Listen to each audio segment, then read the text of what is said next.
Welcome to NTD Evening News. Our top story tonight, President Trump calling on Congress to reopen the government, even if it means ending the filibuster. That's a SNAP or food stamps are set to expire tomorrow, while pilot and air traffic control unions are supporting the Republican bill to reopen the government. Jack Bradley reports. Judges have ordered the government to make food stamp payments with contingency funds, but Secretary Rollins says the USDA is not allowed to do so. FBI Director Kash Patel says agents have stopped a possible terrorist attack in Michigan. Multiple individuals were arrested and investigations are now underway. Christina Corona has the latest. A federal judge today has blocked a Trump order that requires proof of citizenship on federal voter registration forms. A Republican-led Ohio panel approves new House districts today. Arlen Richards has more on the latest move by a state legislature in the battle for congressional majority.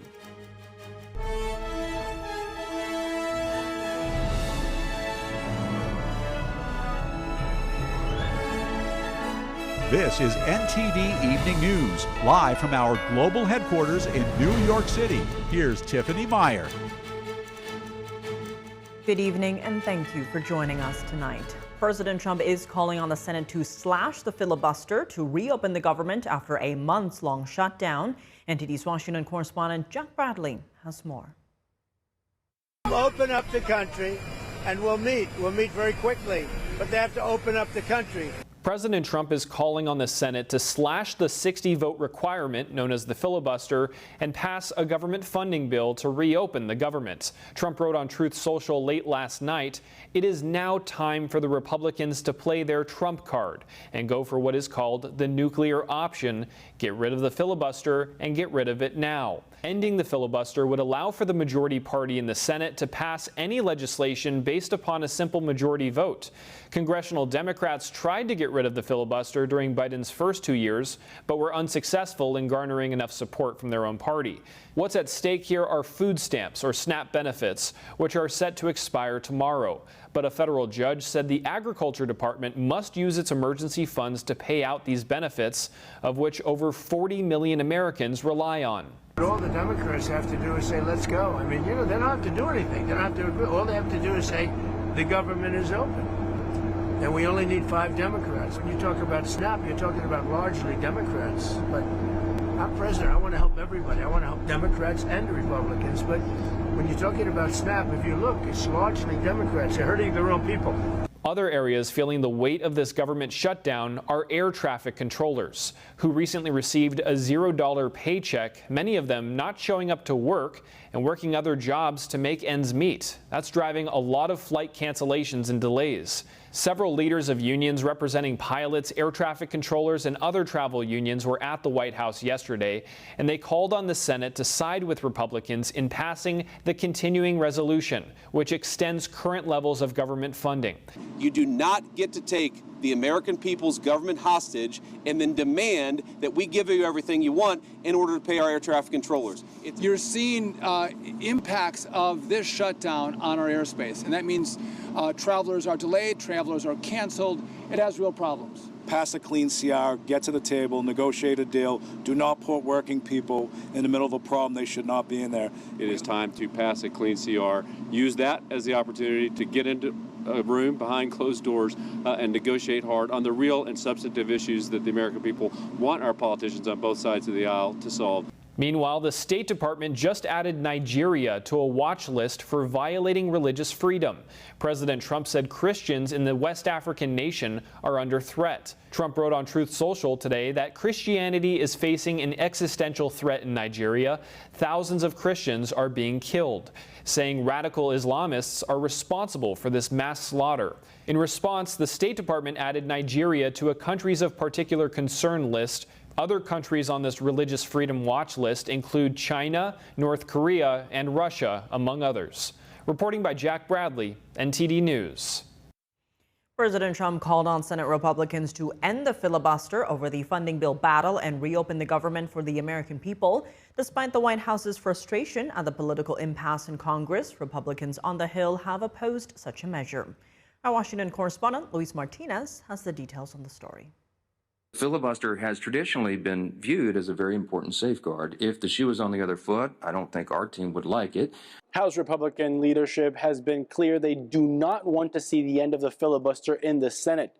But without the support of Senate Democrats, the government will remain closed past November 1st, when millions of Americans will begin to lose critical nutrition assistance benefits. Could be that what's going on is that they're going to hold on until the president and Republicans decide that they have to use the filibuster, add the filibuster for these things. I hope not. November 4th is another important milestone in the government shutdown battle, as both the House and Senate Democratic leaders are from the state of New York. And on Tuesday, New York City will elect its new mayor.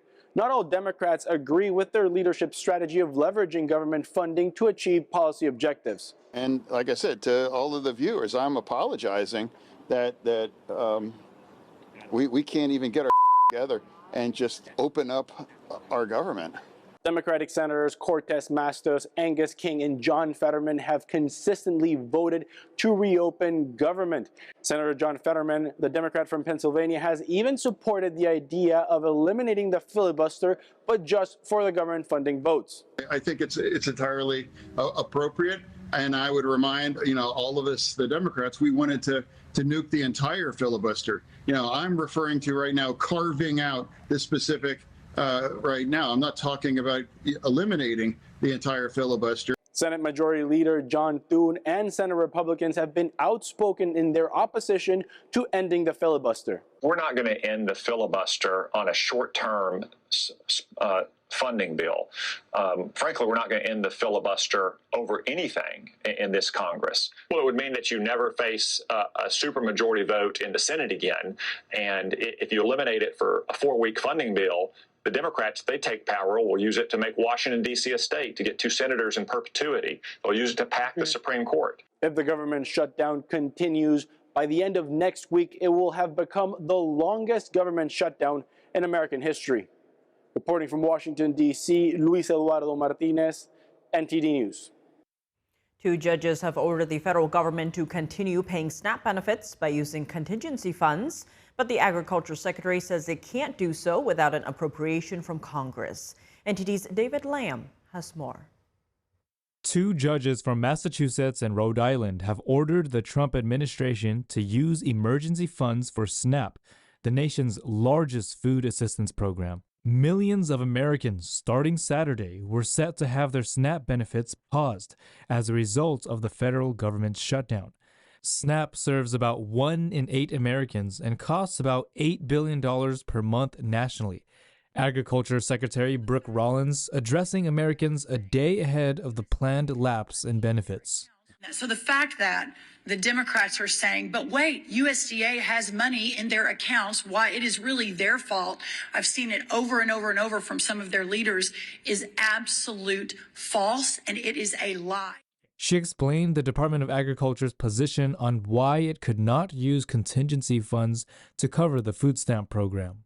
So there is a contingency fund at USDA, but that contingency fund, by the way, doesn't even cover, I think, half of the $9.2 billion that would be required for November SNAP, but it is only allowed to flow if the underlying program is funded. It's called a contingency fund, and by law, contingency fund can only flow when the underlying fund is flowing. On October 25th, the Trump administration stated that it wasn't permitted to use a contingency fund with approximately $5 billion in it to fund SNAP. But Rollins did mention a silver lining, that there's a national conversation on the program.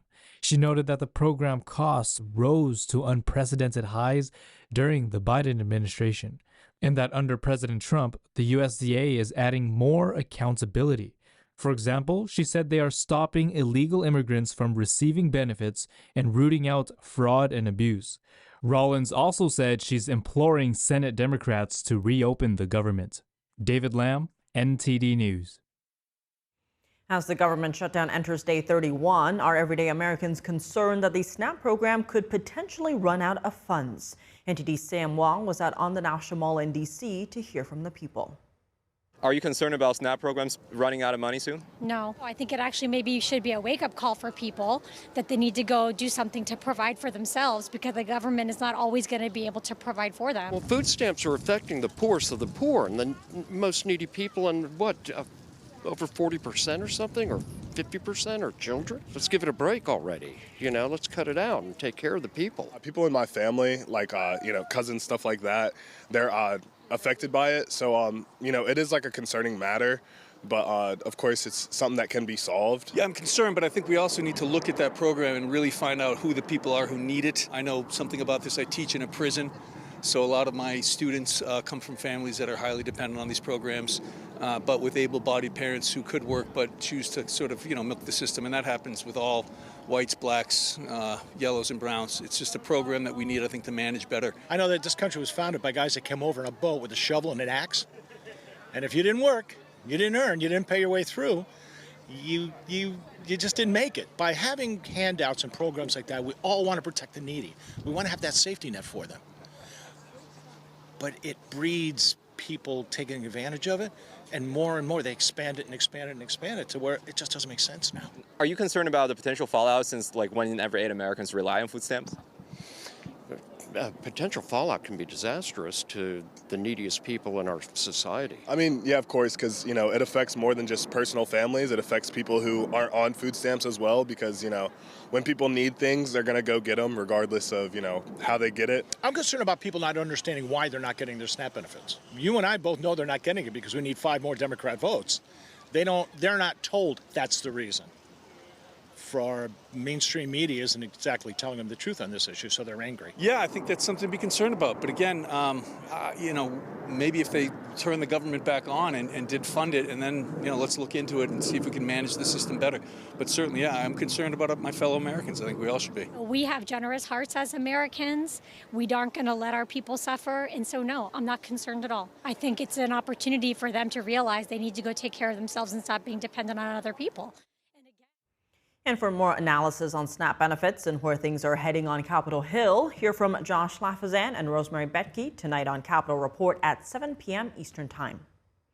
Authorities made multiple arrests this morning after the FBI says it disrupted a plot for an attack in Michigan.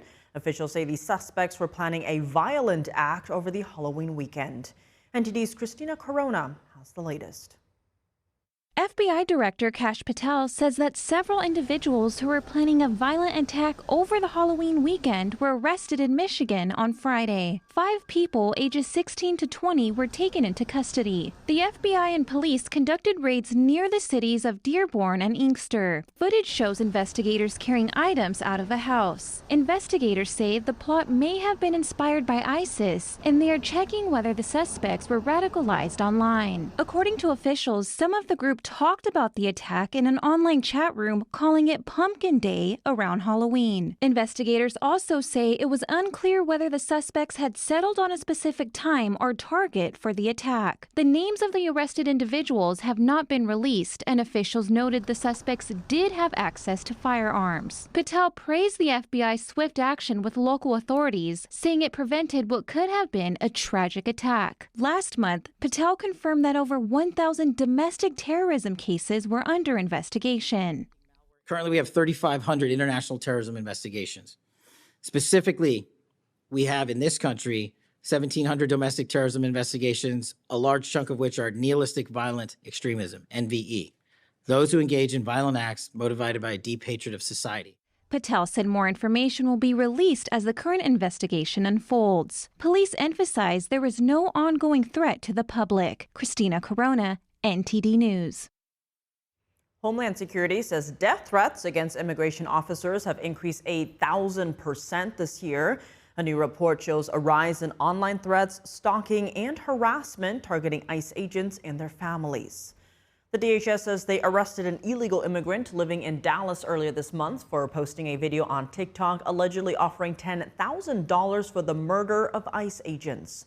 Other incidents include threatening phone calls and social media posts against officers and their spouses. DHS Assistant Secretary Tricia McLaughlin says political rhetoric demonizing ICE agents has contributed to the surge in violent threats and assaults. The White House says critics have likened ICE agents to the Gestapo and the secret police.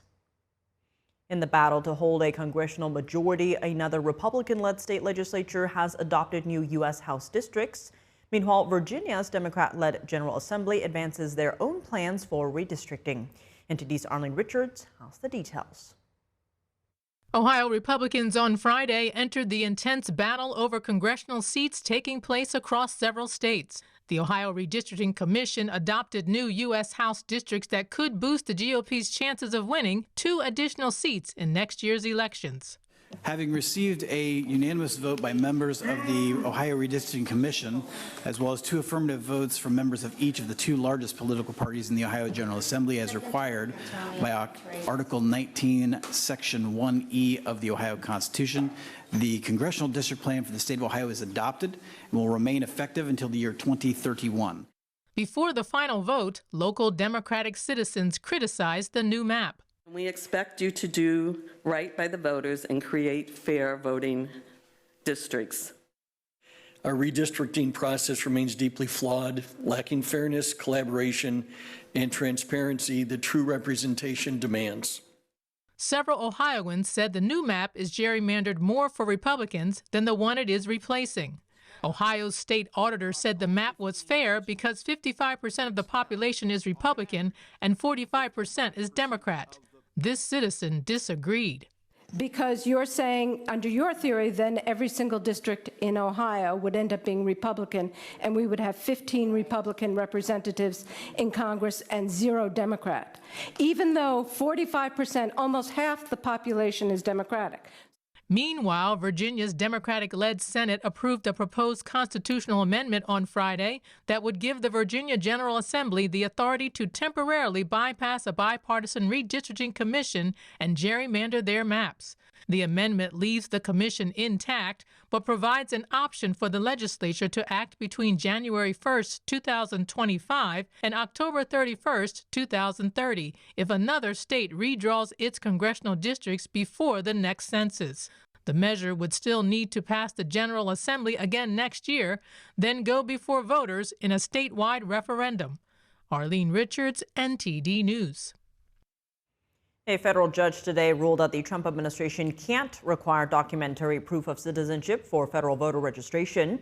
D.C. District Court Judge Colleen Collar-Catelli ruled that the proof of citizenship directive is an unconstitutional violation of the separation of powers. Her decision sides with Democratic and civil rights groups that sued the Trump administration over the requirement. The administration had argued the requirement is necessary to restore public confidence in U.S. elections. The judge's order permanently bars the U.S. Election Assistance Commission from taking action to enact the requirement. Only 4 days to go until the New York City mayoral election. Candidates are still making their last-minute pitches to voters today, as nearly 400,000 New Yorkers have cast their ballots in early voting. NTD's Dave Martin asked some New Yorkers for their takes on the candidates. Take a look. I'm voting for Cuomo because I really don't know Mandani, right?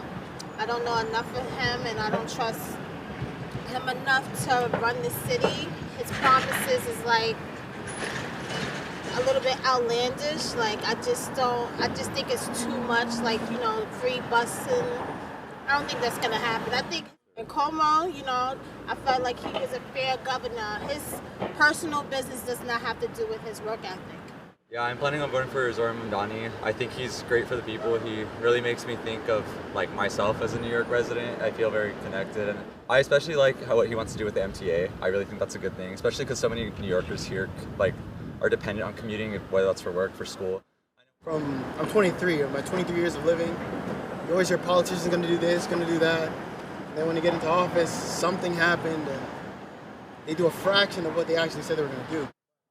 $30 minimum wage, freezing rent, that sounds good. Who wouldn't want that, but I don't really think it's gonna happen. And Sliwa, I think he's the man for the job.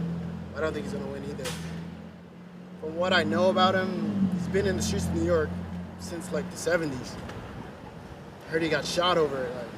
I think he really is in New York's best interest. I know what it's called. I don't think there's enough dollars behind him that's gonna actually help him win. Coming up, California's crucial Proposition 50 is up for vote next week. Dave Martin joins us at the Data Hub to explain what it's all about. Are the U.S. and China now in a trade truce following the Trump-Xi meeting? An analyst joins us to unpack the meeting as well as the future of U.S.-China trade relations. Ukraine says it managed to destroy some of Russia's advanced new hypersonic missiles, touted as being indestructible. Arian Pazdar has what Ukrainian officials say about the reported interception. And newly released hostages are welcomed by crowds of people in Tel Aviv. Meanwhile, Israel hands over the bodies of 30 Palestinians after it received the bodies of 2 hostages. Jason Perry reports after the break.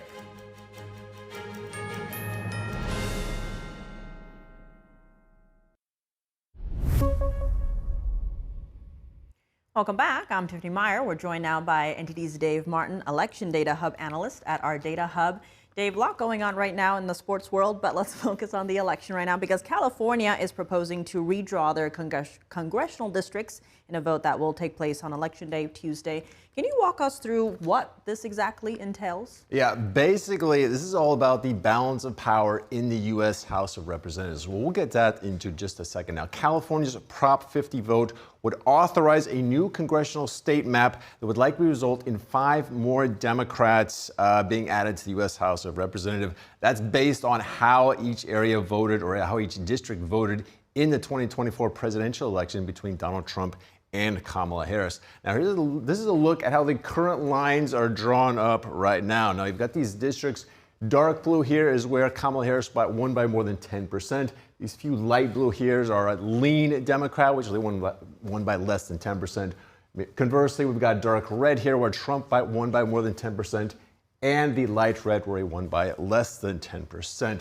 Now, if you can see the before and then the after here, obviously there's less red on this map. Now, California Governor Gavin Newsom said the redistricting plan is really to counter Texas's redistricting plan that would add 5 Republican seats there to the House of Representatives. So it sounds like Texas and California's redistricting plans would essentially cancel each other out, but there are other states also considering redistricting as well, right? Yeah, redistricting is what a whole bunch of states right now are doing. Let's take a look at here. Now, we've already mentioned Texas's plan would add 5 more seats to the House. This has already been approved in August. But also, we've got Missouri. They signed into a plan, new map 1 month ago that should give Republicans 1 more seat there. Also, we've got Ohio just passed a redistricting plan today that should give Republicans 2 more seats in the House. Also, North Carolina, a swing state here, they approved a new map this month that should add a Republican seat there. Indiana, meanwhile, will hold a special session on Monday to do redistricting. They could add 1 to 2 seats. We'll just say 1 here for the sake of argument. Also, Florida Governor Ron DeSantis has expressed support anyway for doing this redistricting. Nothing in concrete yet, but most people think they could get 2 to 3 seats here. So we'll go with the low end here with 2. And finally, Kansas could add 1 Republican seat. Now, they have a large enough majority in both chambers to survive a veto by their Democratic governor. Now, on the flip side, we've already gone over California and their plan to get 5 more Democrats in. But also Virginia, they could add up to 3 Democrats, though it is a bit of a 3-step process to do so. They're on step 1 right now, which is having a special legislative session to consider it. Maryland also could add 1 more Democrats to the House. Now, they tried in 2022. A judge struck it down as unconstitutional gerrymandering, though. And finally, Utah here. They could approve a redrawn map that would add 1 more Democrat. Next month, a judge will decide that on November 10th. Now, if you add all these things up, we got Republicans would add potentially 13 up to maybe 15 seats here if all these pass through, while Democrats would add 10. So technically, Republicans hypothetically would add 3 more seats here. Now, let's look at where we are at right now. Republicans have a 219 to 213 majority in the U.S. House of Representatives. We also have 3 vacancies going on right now. So if this redistricting plays out like we just went over, all of a sudden it shifts to 222 to 210. But keep in mind, during the 2018 midterm elections, this was during Trump's first term, the Democrats regained control of the House. I think they netted 40 seat wins there. So this will still come down to the 2026 midterm elections. But I think certainly you can say all this redistricting is definitely going to affect that. I mean, definitely looks like, based on what you just laid out there, lots at stake here. Yeah, Well, quite a speedometer here, right? Well, Dave, thanks for joining us, and you'll be here breaking down all of this data at the Data Hub every day leading up to the election. I will be. And on that note, make sure to tune in on Tuesday, November 4th at 7 p.m. to get the latest election results with live analysis from our data reporters and on-the-ground teams. NTD Steve Lance and I will bring you our live special coverage of all the biggest races, from New York's mayoral election to the gubernatorial races in New Jersey and Virginia. That's Tuesday, November 4th, starting at 7 p.m. Eastern, only here on NTD. Don't miss it. And we'll be right back with more evening news after this short break.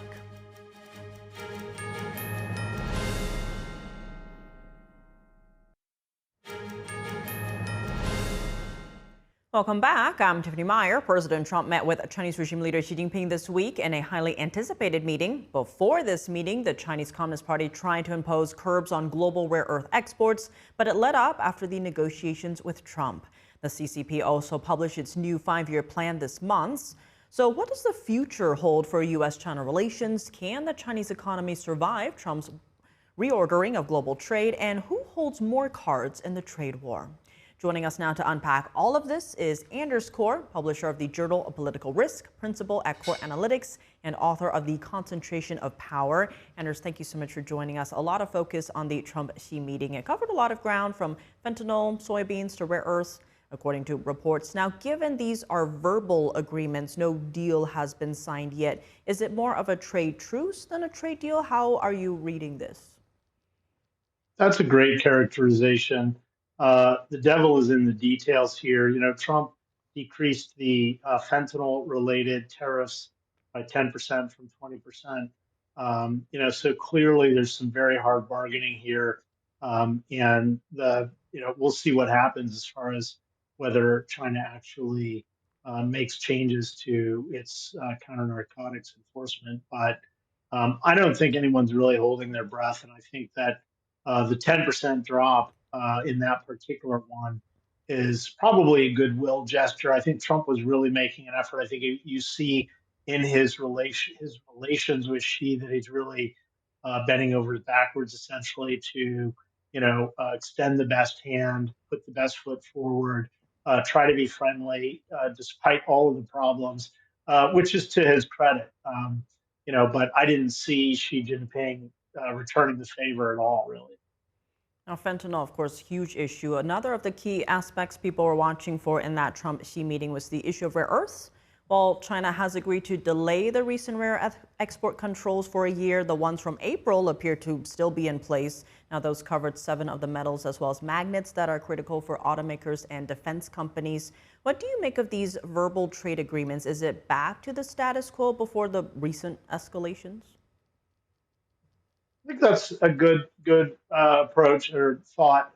It's these rare earth element export controls are really kind of boiling the frog slowly, as it were. It's we're starting to get used to the idea of China imposing export controls on its rare earth elements. It didn't do that in a serious way before. It did it a bit to Japan in 2010 and some other minor stuff, but we really should have been on this decades ago in terms of stockpiling everything that was necessary, getting our own supply chains in order.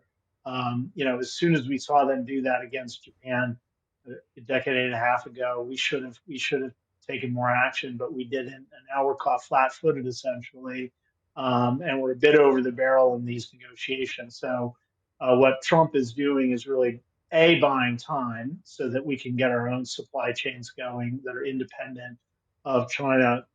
B, we are engaging with Japan, Australia, Malaysia, even Cambodia, which is usually thought of in China's court, to ink deals on rare earth elements. The problem is that there's a lot of rare earth out there, ironically, but the refining of the rare earth elements is the key issue, and there's a couple of rare earth elements that are in China and Myanmar only. So we should really be looking to another Trump deal with Myanmar if we can get it. But of course, Myanmar's in a civil war. There was a coup recently. So it's a very dynamic situation, and we're going to see what happens, essentially. And on that global rollout of China's export controls, we are seeing American allies like Canada leading the charge at the G7 summit to launch a new alliance in a bid to reduce China's rare earth monopoly. In your view, does that signal a growing coalition of freedom-loving countries banding together against authoritarianism? I think so. The rare earth element export controls from China are a real eye-opener for a lot of countries because it's essentially a global law. They're trying to impose their will globally on the entire rare earth element market, and that would obviously have major implications for military industries, defense industries, everything from missile defense, radar, drones, even AI semiconductors. All of these things would be affected by a rare earth element export ban by China, and so they could be pickers and choosers in terms of which defense industries win and lose, which would of course be a disaster for Taiwan. It would be a disaster for the United States and Europe in its fight against Russia. So countries aren't going to just roll over and let that happen. But at the same time, it's a very difficult road to hoe because again, we don't have our supply in order, so we're in trouble. We better get moving. And switching gears a little bit, you have a piece out on the Chinese Communist Party's new 5-year plan. First, what stood out to you in that? It's a bit more of the same. I mean, they're picking and choosing which industries are going to be the winners, which ones are going to be subsidized by the state, and those include AI, semiconductors, drones, all of the things that one would expect them to be the next big thing in world technological development. They want to control things in the same. They see what the power is of controlling something like rare earth elements or semiconductors. The U.S. currently, along with Japan and the Netherlands, controls the best semiconductors and semiconductor making machines. So they want to put themselves in that position of essentially being a gatekeeper for a major global technology and being able to leverage that for immense amounts of power. And that's what they're doing is subsidizing. But the people who pay the biggest price for that is the Chinese consumer and the Chinese citizen, because they have their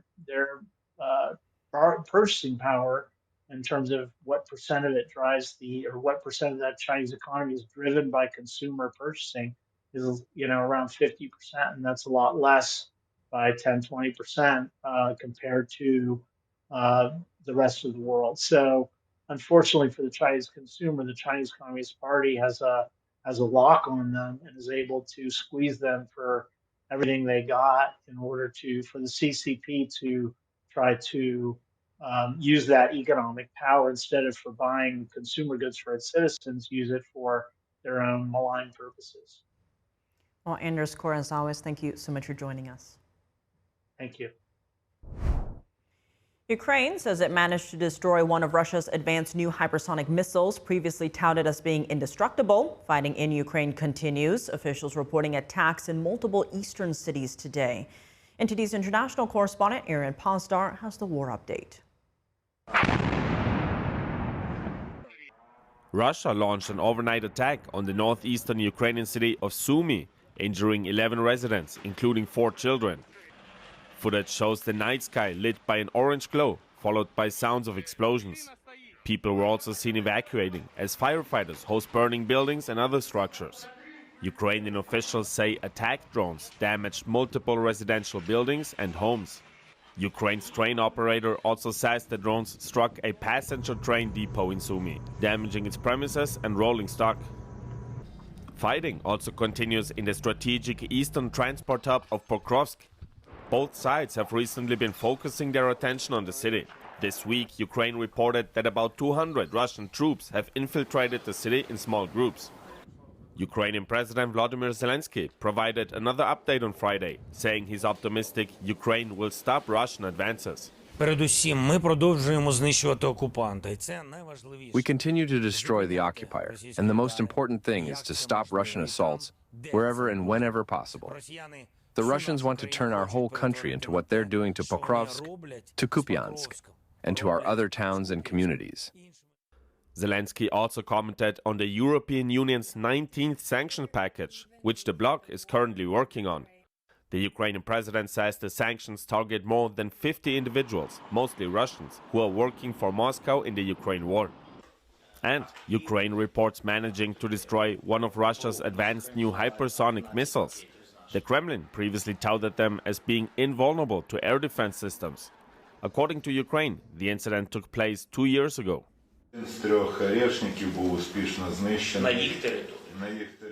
One of 3 Oreshnik missiles was successfully destroyed on their territory. It was a very successful mission, and at that moment, we did not say a word about it. But time has passed already. NTD can't independently verify the claims, and Russian officials didn't yet comment on the assertion. Arian Pastar, NTD News. In Israel, a newly released hostage called for the remaining bodies of deceased hostages to be returned.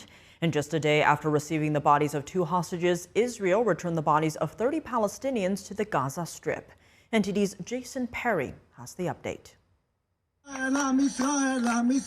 Residents in Israel held a prayer service at Hostages Square in Tel Aviv on Friday. In attendance was a newly released hostage who described how he prayed while he was in Hamas captivity. At first, I was strictly forbidden to make a sound, so I prayed quietly, in my heart, deep inside the stomach, in the deepest place where the soul resides. Later on, we prayed out loud. I am sure it was faith that got me out of there, and I know that our shared faith is what will bring back those who are still there. Another newly released hostage was seen sitting next to his father during a welcome home prayer ceremony, and he explained what it's like to be back. During the 2.5 weeks that I have been here, I have probably seen only a small part of what has been done. But what I have understood is that out of the pain, the heartbreak, and the trauma, you rose up to stay by my family. And for that, I am eternally grateful. The Hamas terrorist group returned the bodies of 2 hostages on Thursday, and they were later identified as Amiram Cooper and Sahar Baruch. Still, the bodies of 11 deceased hostages remain in the Gaza Strip. On Friday, Israel handed over the bodies of 30 Palestinians. However, the Hamas-run health ministry has struggled to identify them without DNA testing. And on the same day, residents in the territory were seen collecting food at a community kitchen in Khan Yunis in the southern Gaza Strip. We are coming out of a war, and we're in a truce today. In the mornings, people are fighting each other.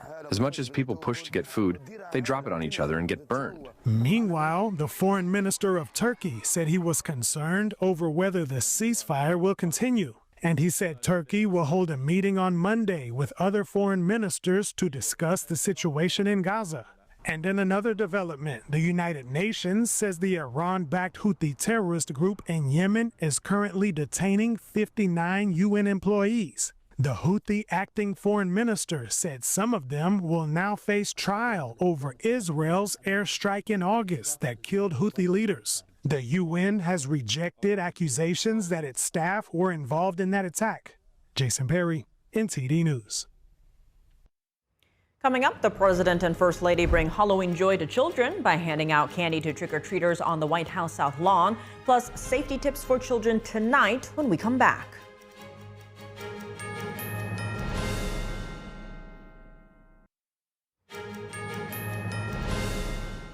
Welcome back. I'm Tiffany Meyer. Today is Halloween, and to celebrate, the White House opened its gates last night to some of its youngest guests. President Trump and First Lady Melania Trump greeted trick-or-treaters on the South Lawn. Children, parents, and families got to meet the first couple and collect full-size candy bars. The guest list included military, law enforcement, foster, and adoptive families, as well as administration staffers with children. The South Lawn was transformed with jack-o'-lanterns, skeletons, and spooky music as kids in costumes made their rounds. The celebration marked a return to full-scale festivities for Trump. His last Halloween event at the White House in 2020 was scaled back due to the pandemic. It's a big night for costumes and candy, but before the fun begins, there are some important safety concerns parents should know about. We break down 5 dangers to avoid to keep kids safe while trick-or-treating.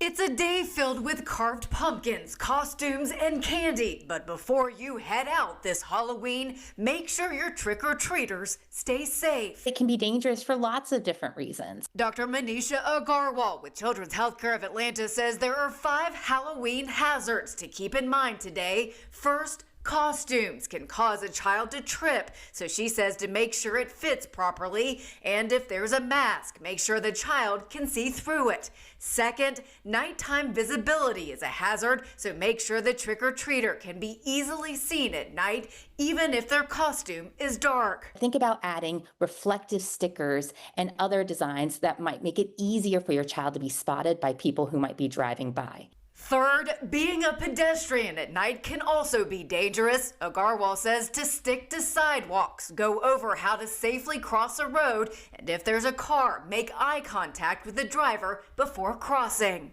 It's also really important to remind our older kids and teens to stay off their phones. Yes, distracted driving is a thing, but so is being a distracted pedestrian. Fourth, some candies can be a choking risk to young children, especially if they're running around. So Agarwal says to keep treats like hard candies away from little ones. And finally, watch out for cannabis, which can look like candy. It's really important to carefully check the labels of your child's candy or any other goodies they bring home. Dr. Agarwal says all adults have a responsibility to keep kids safe from these Halloween hazards. If you're driving, slow down and look for children, and think about the candy you're handing out to young trick-or-treaters. Consider having a separate option for them if your treats could be a choking hazard. And that's all for today's news. Round-the-clock coverage, visit us at ntd.com/live or download our NTD app. Thanks for tuning in. I'm Tiffany Meyer. Good night.